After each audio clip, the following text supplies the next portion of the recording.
every day in every city room comes that hectic time when all the footwork, rewrite, captioning, cartooning, press work, when all the news from all over the world comes together into a newspaper you can read. This is where the pros earn their money. Reporter to rewrite, to makeup, to city desk. The stories that shock a nation, move them, make them laugh, begin here. Like this one.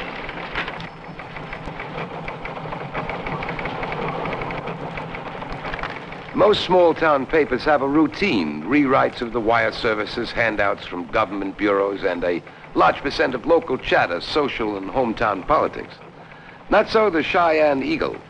Not so, and among other reasons, because Vern Leckliter, who's one of their reporters, brings to every story he handles a drive and an acumen unmatched in small-town reporting. They're ready. They're rolling. The presses are rolling on deadline. The city, Cheyenne.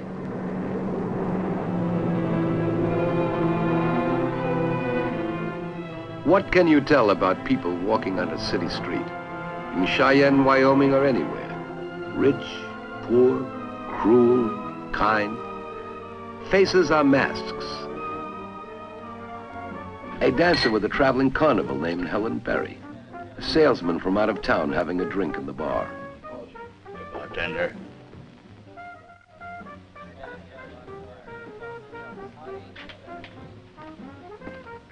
Come out another one, huh?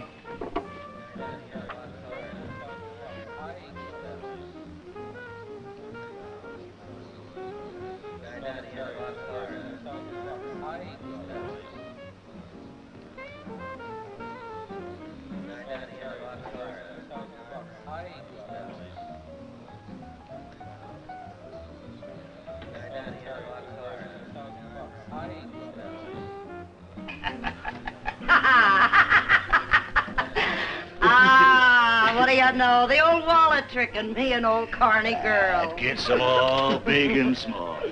I just wanted to make your acquaintance, lady. Will you join me? I'll take a scotch. Only don't you hand me a glass with the hole in the bottom. Can I pick a lady with a sense of humor? Bartender, scotch for the lady and bourbon for the feller. In a hurry, huh? You must be quite a character. No offense, huh? No offense. I fooled you all around, didn't I? Respectable gentleman, butter wouldn't melt in my mouth. Hey, guess what I do for a living. Go ahead. What are you, an undertaker? No, you'd never guess in a million years. Now, go ahead. I give up. I peddle books for brats. That's me. Aladdin's lamp, Little Lame Prince, Sleeping Beauty. That's me. $1.20. All right. Don't bring me no change, son. I think my friend here and me can drink that up with no trouble at all. Well, here's looking at you while you can still see. Can I pick 'em, huh? A lady with a sense of humor. Can I pick up?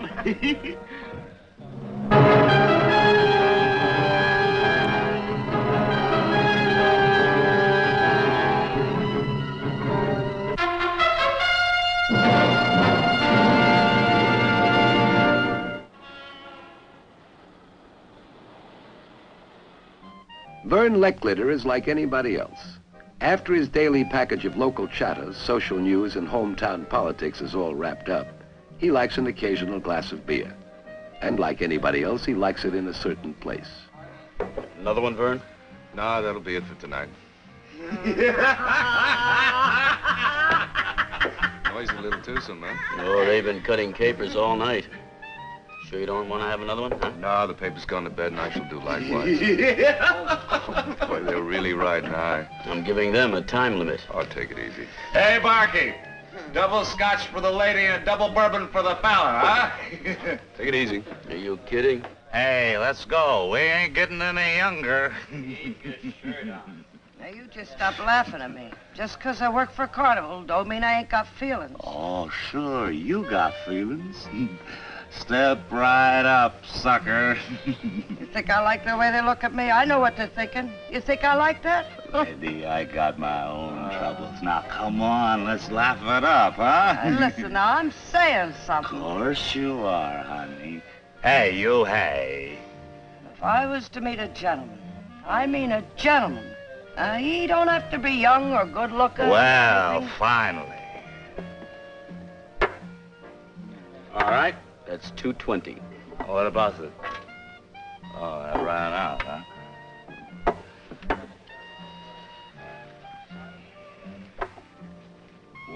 Well, what do you know? Well, I guess the party's over. Wait a minute. I tell you what I'm gonna do. I'll make you a deal. You got kids? I'll trade you 4 kids' books, value $2.95. Little Red Riding Hood, Sleeping Beauty, Princess and the Pauper. Come on, Jim. Let's take a walk. Maybe we've had enough, huh? What is this? Everybody's trying to stop me having a good time. I ain't no mouse in no cage running around after cheese. I'm gonna have me a good time, and I'm gonna have it right here. And Jim, what is it? How did we get to this place in life? Can you tell me? Can anybody tell me? Well, there's a story. Why don't somebody put that story in a book? Come on now, Jim. Don't get morbid or anything. Right. The lady is right. Give the lady a cigar. And what's the cure for morbid? It's in a bottle. And where's the bottle? Well, you got no money here, you got your money there. And there is my hotel, and if you don't mind, little lady, you just give me my coat and take this little old arm, and let's us go find her. Come along, little lady, come along. Hey, don't take no wooden nickels. Bartenders and newspapermen see a lot of people. How about a statement? Quote, Drunks. unquote.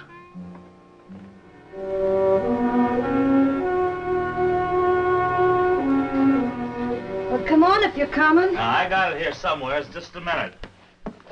Gee whiz, these places really give me the willies. Ain't you making good enough money? You got a hole up in a place like this? Here it is. I got it. Now, take a look at that, huh? Who is that? Tell me, who is that? Who do you think that is? Well, how should I know? Well, that's me. Yeah? 12 years of age. Soldier suit, holster and all. How about that, huh? What happens? We start out like that. Take a look at that face and look what it got to be, huh? Take a look at that. Boy, you're more loaded than I thought. Well, answer me if you're so smart. What happens in those years between? I put a hunk of cheese in front of you and say, run, mouse, run.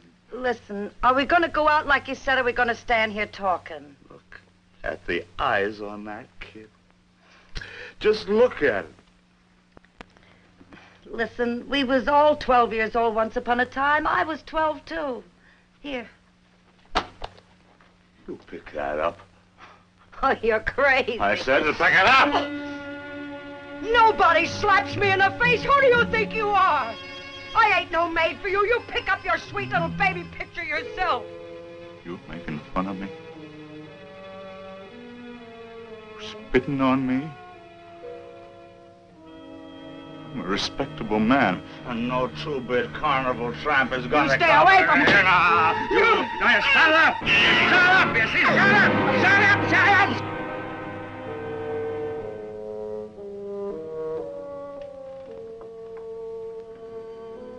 The hotel maid knocked on Jim Bailey's door. The sign had been hanging there for 3 days.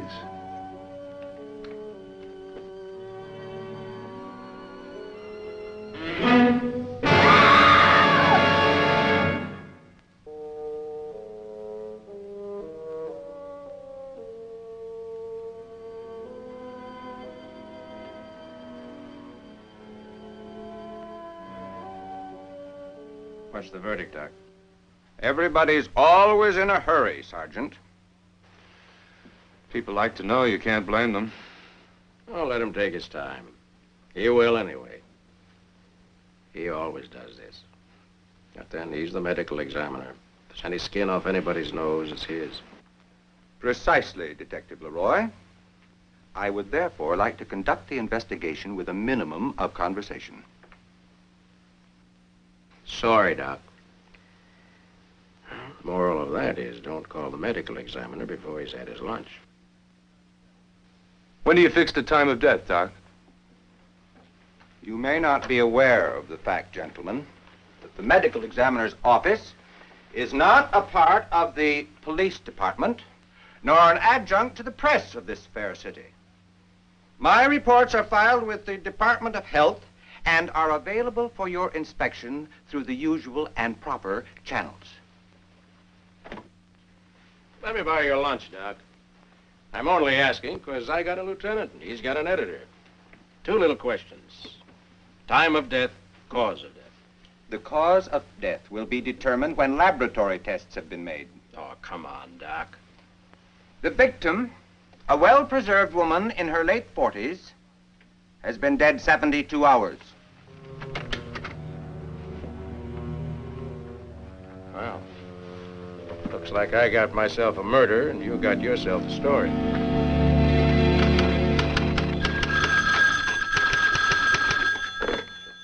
Hang on. Hey, Vern. Hey, Vern, it's me, Leroy. Would you hang on a minute? I'm finishing this hotel thing. I'm on a deadline. That's what I thought. That's why I'm calling. What? The doc just handed it to me. The verdict is the lady died of natural causes. Acute alcoholism. Acute alcoholism? That's right.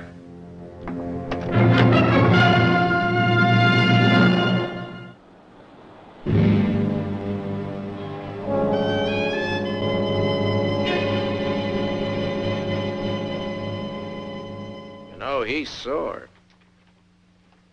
So he's sore. And he's tired. Are you feeling fresh as a daisy? I had a big day. Oh, listen, he's no spring chicken and he hasn't had his supper. Come on, stop making excuses for him. Well, look, Vern, nobody likes to get his work sent back. This isn't a blood test of some kind. It's murder, for heaven's sake. You may think it's murder. And you don't anymore? Look, I don't get paid to make diagnoses on death, huh? Oh, cut it out. The next time he finds a woman in a strange man's room with marks on her throat and indications of a fight and comes up with the diagnosis of death by natural causes, I'll tell him that... You'll what, young man? I'll eat it. Well, here you are, young man, and I hope you find it tasty. Now, I'm going to clean this place up and go home and get that dinner that I so richly deserve. Re-examination of the corpus this blank day confirms preliminary examination. Cause of death, acute alcoholism. Blood analysis reveals... What is this .087 alcohol? Human tolerance for alcohol has long been established, young man, at a maximum of .06. And the stuff on her neck? No evidence of strangulation? What are you boys, ghouls? There were marks on the woman's neck, very probably inflicted by the man in question. If you took the time to read down to the next paragraph, you would find superficial bruises around the neck cannot come to the conclusion of strangulation because of the presence of air in the lungs. Can you understand the significance of these words? Air in the lungs. No.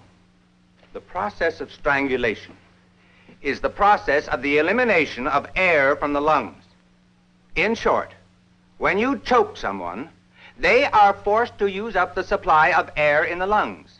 And all that you will find in the lungs is carbon dioxide, water vapor, and other such waste products. When you find air in the lungs, oxygen, and you find a dead person, you cannot, medically speaking, attribute death to strangulation. And you believe that? I'm going home to supper. Please be kind enough to close the door if you care to stand around here speculating. Well, I guess that's one case I don't have to worry about anymore. Me too. But we both are. Why? Because I got a nose and you got a nose, and everybody wound up in this business got noses, and it still smells of murder, doesn't it? No comment. A big florid guy, loud talker, big laughter, checks into the hotel, brings the woman with... What did I say? What? I saw him. I saw him in... Friday night in George's bar. I knocked off from work and... Oh, wow, I'll make him eat this report yet. Think. I told you, he's sitting back there. He's laughing, she's laughing. Didn't he yell for some drinks? Maybe 40 times. No idea, no indication? I told you, the practical jokes and that suit, like he was somebody's grandfather. He must have said something. Books. Kids' books, sure. A salesman of kids' books. You sure? The last round, he couldn't pay for it. He says to me, how about taking my $2.95 special? And he rolls off names like Little Red Riding Hood and so on. Have one on me. You're some bartender.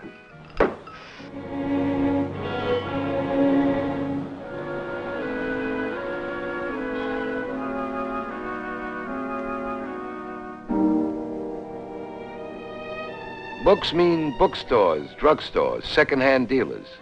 Bernd Lecklitter made the rounds asking the question, do you know a book salesman named Jim Bailey? Sells children's books. No one knew him.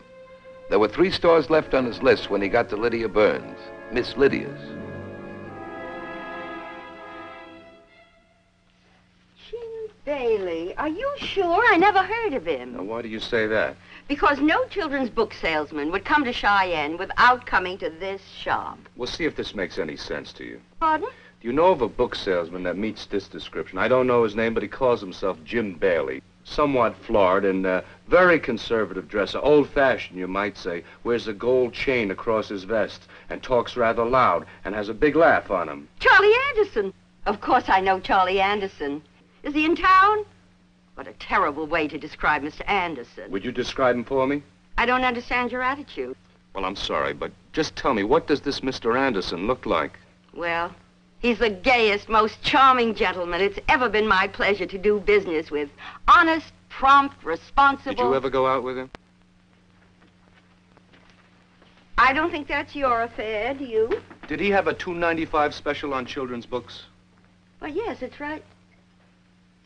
Here's one of them. There were 4 in this special. What company does he work for? He sort of freelances, has his own company. Didn't he leave a card or an address? Why, no, he... What's the matter? Nothing. Just thank your lucky stars it wasn't you last Friday night.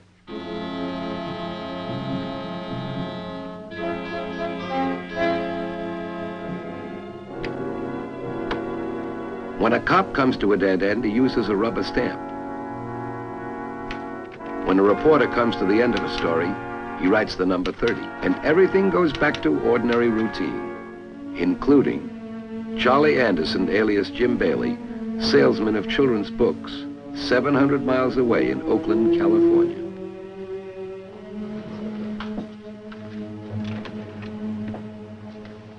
Yes, sir? We were drinking. I never should have let her in the hotel. And What are you talking about, mister? my wife is dead. We were drinking and it got kind of wild. Take it easy. Sit down. Give it to me slow. Well, I don't know. I just don't know. Lillian Anderson, age 43, was found dead in her hotel room this evening. Her husband, a book salesman... I can read, thank you. Her husband reported the death to the police. I said I could read, young man. Mrs. Anderson is believed to have died of acute alcoholism, although there was evidence of bruises on the throat. Read the last sentence. Medical reports indicated air in the deceased woman's lungs. Police, therefore... Therefore, ruled out strangulation. Where did you get this? Press wire service. I put a call through. Told him I'd be here.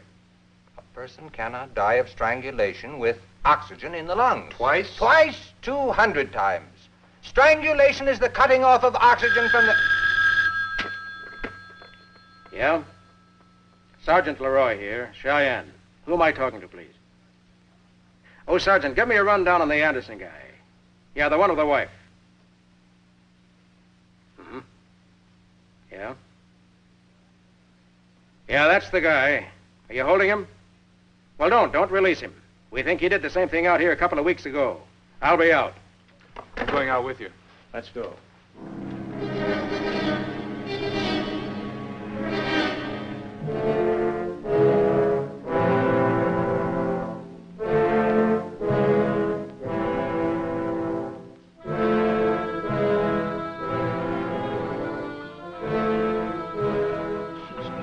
Now, give me a chance to talk, will you? Give me a chance to open my mouth.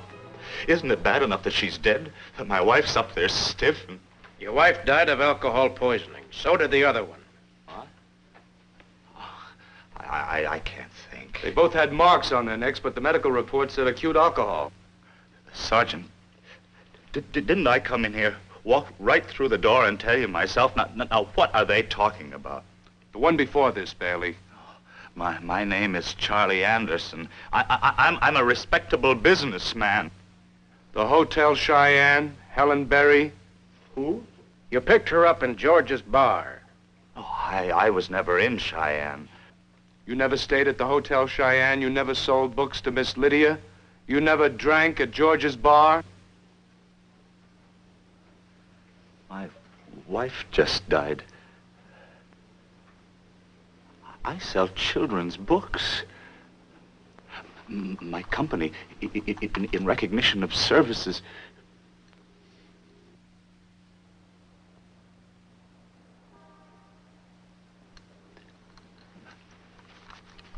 Could I have a drink?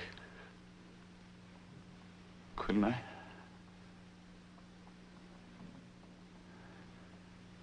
It happened. It was an accident. Both of them?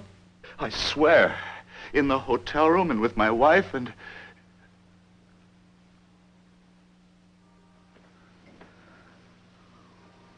Why does this always happen? Can any of you tell me? I'm a nice fella.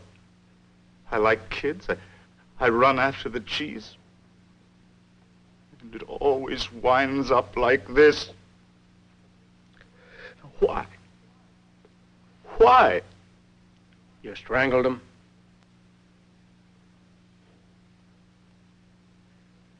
There was air in their lungs. What? How did the air get in their lungs? Oh. Well, I'm not a brutal man. I hate violence. I read somewhere that you can bring a person back by breathing into their lungs, so I... Give me a drink, please.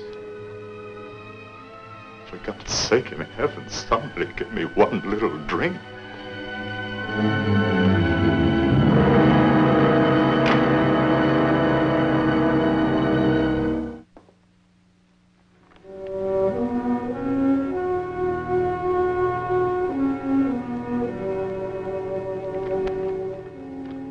Charles Anderson, who was known in Cheyenne as Jim Bailey, went on trial in California for the murder of his wife. He pleaded guilty to second-degree unpremeditated murder and was sentenced to 10 years in San Quentin. And when he finishes that sentence, he will be placed on trial for murder in the first degree in Wyoming for the death of Helen Berry, former carnival dancer. So ends the story that began here in the newsroom. One man wrote it. Byline, Vern Lecklitter. Deadline, Cheyenne.